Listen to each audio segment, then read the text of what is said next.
Hello everyone, welcome back to my channel. তো আমি প্রিয়া। তোমরা সবাই কেমন আছো? আশা করছি সকলে খুব ভালো আছো, আর আমিও খুব ভালো আছি। আজকে সকাল সকাল ঘুম থেকে উঠে প্রথমেই স্নান কমপ্লিট করে নিয়েছি, কারণ আজকে ছিল একাদশী। প্রতিদিন আমি সকাল সকাল ঘুম থেকে উঠি, কারণ আমার প্রতিদিন পড়ানো থাকে সকালে। কিন্তু আজকে একটু তাড়াতাড়ি উঠেছি, যেহেতু একাদশী ছিল আর আমার স্নান সেরে পুজো করতে হতো, তাই জন্যে।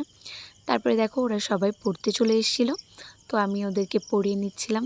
আর জানো তো, আজকে ভোরবেলা আমাদের এখানে না প্রচণ্ড পরিমাণে ঝড় হয়েছিল, আর প্রচুর পরিমাণে মেঘ করেছিল, কিন্তু ঝড় হওয়ার কারণে আর বৃষ্টি হয়নি। তোমাদের ওখানেও কি হয়েছে? অবশ্যই আমাকে কমেন্টে জানিও। তারপরে আমি পড়ানো কমপ্লিট করে দেন আমার আরেকটা পড়ানো ছিল, সেখানে আমি চলে যাচ্ছিলাম। আজকে আর হেঁটে যাইনি, আজকে আর হেঁটে যেতে ভালো লাগছিল না, তাই সাইকেল নিয়ে নিয়েছিলাম। আর এখানে দেখো আমাদের প্রাইমারি স্কুল, তো স্কুল এখন বন্ধ আছে, এই জন্য দেখো স্কুলের সামনে কত ঘাস আগাছা জন্মেছে, গাছপালাগুলো কত বড় বড় হয়ে গেছে। তারপরে দেখো সকালের পরিবেশটা আমাদের এখানে কত সুন্দর, পাশেই চাষের জমি। আর জানি না এ রাস্তা কবে ঠিক হবে। তারপরে আমি চলে এসেছিলাম পড়াতে, আর ওদের বাড়িতে যেহেতু প্রচুর গরম, ওই জন্য ও জামাটা খুলে ফেলেছে। আর ও আর ওর দাদা দেখো বিকেলে পড়ে, কিন্তু ওরা দুজন এখন এসেছিল ওর সাথে দেখা করতে, মানে খেলা করতে। ওদের রিলেটিভ হয়, আর ওদের বাড়ির পাশেই থাকে। আমি ডাকছিলাম, তাই জন্য পালিয়ে যাচ্ছিলো ওরা দুজন। তারপর পড়ানো কমপ্লিট করে আমি চলে যাচ্ছিলাম বাড়ির দিকে।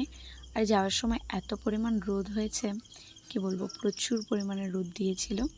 তারপরে চলে এসেছিলাম বাড়িতে। আর সকাল থেকে যেহেতু আমি কিছু খাইনি, আর আজকে ছিল একাদশী, ওই জন্য আমি ফল কেটে নিয়েছিলাম। আর আজকে আমি ভাত টাত কিছু খাবো না। তো চলে এসেছিল আমার স্টুডেন্ট, ওর মা ওকে দিয়ে গেছে। আর বিকেলে তো আমি আমাদের বাড়িতে পড়াই না, পাশে একটা বাড়িতে পড়াই, তো ওকে নিয়ে আমি সেখানেই চলে যাচ্ছিলাম। আর দেখো বিকেলে সবাই মাঠে কত খেলা করে। তো ছোটোবেলায় আমিও অনেক খেলতাম, তো এখন তো একটু বড় হয়ে গেছি, ওই জন্য এখন আর সেই সুযোগটা হয়ে ওঠে না। তারপরে আমার পড়ানো কমপ্লিট করে দেন আরেকটা পড়ানো ছিল, সেখানে আমি চলে গেছিলাম। এই যে দেখো ও আর ওর বোন সেই যে সকালবেলা ওদের বাড়ি গিয়েছিলো, তো ওদেরকেই এখন পড়াচ্ছিলাম। তো আরেকজনে এসেছিলো, ওর একটু তাড়াতাড়ি ছুটি হয়ে গেছিলো। তারপর পড়ানো কমপ্লিট করে আমি চলে যাচ্ছিলাম বাড়ির দিকে। আর বাড়ি যাওয়ার সময় না বৃষ্টি নেমেছিল, মানে হালকা বৃষ্টি।